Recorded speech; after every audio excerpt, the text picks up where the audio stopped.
कोलकाता एक Indian state जिसे कि commercial, cultural and educational centre भी कहा जाता है इंडिया का। उसमें रिसेंटली एक बहुत ही दर्दनाक इंसिडेंट हुआ जिसे कि बयां करते वक्त भी दिल दहल जाता है। आज की इस वीडियो में आपको एक अलग पर्सपेक्टिव से सोचने के लिए मजबूर कर दूंगा। देन आप खुद से सवाल करना कि चीज़ें सही में वैसी ही हैं जैसी दिख रही हैं।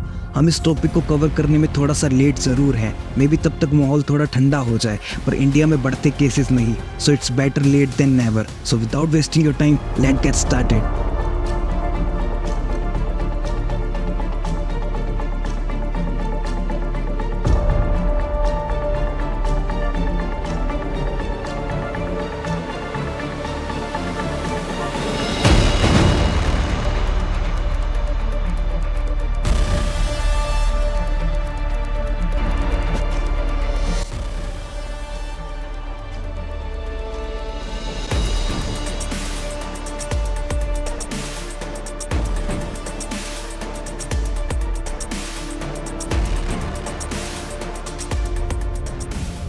ये सब स्टार्ट हुआ आरजीकर मेडिकल कॉलेज जो कि कोलकाता में है, जहां पर एक ट्रेनी डॉक्टर के साथ क्राइम हुआ। इनिशियली इस केस से जोड़ा गया और भी डिफरेंट पर्सपेक्टिव से देखा गया। देन फर्दर ऑन जब ऑटोप्सी रिपोर्ट आई तो उसे पढ़ के लोगों के होश उड़ गए। देखते ही देखते केस और भी सीरियस होता गया। देश में मैसिव प्रोटेस्ट देखने को मिले। सोशल मीडिया पर भी लोगों ने जमकर अपना गुस्सा दिखाया, जो कि पूरी तरीके से जायज़ भी था।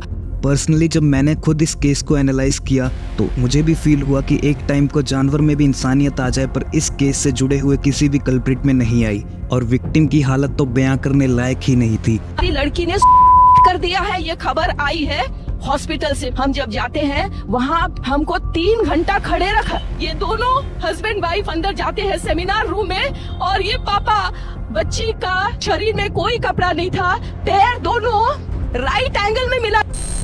इंसिडेंट होने के बाद विक्टिम के पेरेंट्स को कई घंटों तक विक्टिम की बॉडी नहीं दिखाई गई और एफआईआर रजिस्टर करने में भी लेट किया गया। लेटर ऑन ममता बनर्जी जो कि स्टेट की सीएम हैं, उन्होंने प्रोटेस्ट भी किया, पर किसके खिलाफ, क्योंकि हेल्थ और होम मिनिस्टर तो खुद ही हैं। ये कुछ समझ नहीं आया। ये कहीं ना कहीं इनकी गवर्नमेंट का फेलियर भी है। सिर्फ खेला होबे बोलने से सरकार नहीं चलती। खैर, currently high court of Calcutta ने केस सीबीआई को ट्रांसफर करने का ऑर्डर दिया है, जो कि स्टेट अथॉरिटीज का फेलियर दिखाता है। सिमिलरली एक और केस है 19 सितंबर 2020 ब्लॉक जसवंत नगर डिस्ट्रिक्ट इटावा यूपी से। 22 साल की रीटा नाम की लड़की गायब हो जाती है। घर वाले कोशिश करते हैं ढूंढने की, पर नहीं मिलती।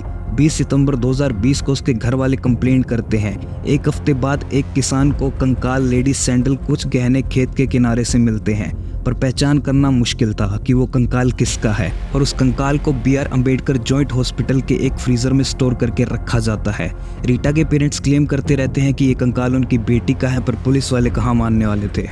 ये सब होने के बावजूद लगभग 2022 में जाके DNA सैंपल कलेक्ट किए गए और 1 महीने बाद रिजल्ट आया इनकन्क्लूसिव, मतलब सैंपल सही से कलेक्ट नहीं किए गए। फिर से 2 बार सैंपल भेजे गए, बट सिमिलर, वही इनकन्क्लूसिव। ऑलमोस्ट 3 साल बाद पुलिस से उठकर रीटा के पेरेंट्स ने एक वकील हायर किया। वकील ने दलील पेश की, सारा इंसिडेंट डिस्क्राइब किया जज के सामने। जज ने ऑर्डर दिया और फाइनली 30 जनवरी 2024 को रिपोर्ट आई और ये साफ हो जाता है कि वो कंकाल रीटा का ही है। फाइनली 40 महीने बाद कंकाल का देहांत रीति रिवाज के साथ किया गया। पुलिस भी नींद से जागी और नाम सामने आया एक कल्प्रिट का, राम कुमार। इससे भी यही साफ होता है कि जस्टिस सर्व होने में इंडिया में कितना टाइम लगता है। आई कांट बिलीव कि 21वीं सदी का भारत है। जस्टिस सर्व होने में ऑलमोस्ट 3 से 4 साल लग गए। फिर कुछ अनबख्त कहते हैं कि इंडिया का प्लेस हैप्पीनेस इंडेक्स में इतना पीछे क्यों है। भाई, कभी तुमने अनसीन इंडिया देखा है? सिर्फ दिल्ली, लखनऊ, मुंबई का मतलब इंडिया नहीं होता। कोलकाता केस के बाद उत्तराखंड से एक और केस रिपोर्ट हुआ, जिसमें कि एक नर्स के साथ भी ऐसा ही हुआ, जिसमें बस ड्राइवर और कंडक्टर इन्वॉल्व थे। बेंगलुरु में 21 साल की कॉलेज स्टूडेंट पार्टी से घर वापस आ रही थी, उसके साथ भी सिमिलर इंसिडेंट हुआ। एक और दर्दनाक इंसिडेंट हुआ बिहार के मुजफ्फरनगर में, जहां सो कॉल्ड ब्राह्मण्स ने एक दलित बच्ची को उठा के उसका किया।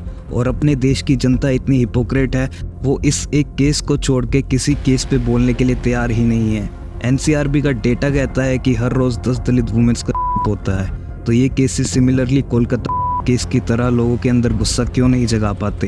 क्या उनकी जान की कोई कीमत नहीं है? और ये सब तो सिर्फ वो केसेस हैं जो रिपोर्ट होते हैं, ना जाने कितने केसेस तो रिपोर्ट ही नहीं होते और ऐसे ही दबा दिए जाते हैं। इन सब केसेस को इंडिया की मेन स्ट्रीम मीडिया भी कवर नहीं करती। वो क्या है ना कि व्यूज नहीं आएंगे और टीआरपी ऊपर नहीं जाएगी। अब एज अ रिस्पॉन्सिबल सिटीजन हम ये कर सकते हैं कि एक अच्छा एनवायरनमेंट क्रिएट करने की कोशिश करें और जहाँ क्राइम या इनजस्टिस दिखे उसके खिलाफ बोलें, रेदर देन कि विक्टिम की कास्ट या जेंडर दिखे। और हाँ, जाते जाते ये ज़रूर कहूँगा कि पॉलिटिक्स इन सब चीज़ों से उठ के बहुत ऊपर है। Over and out.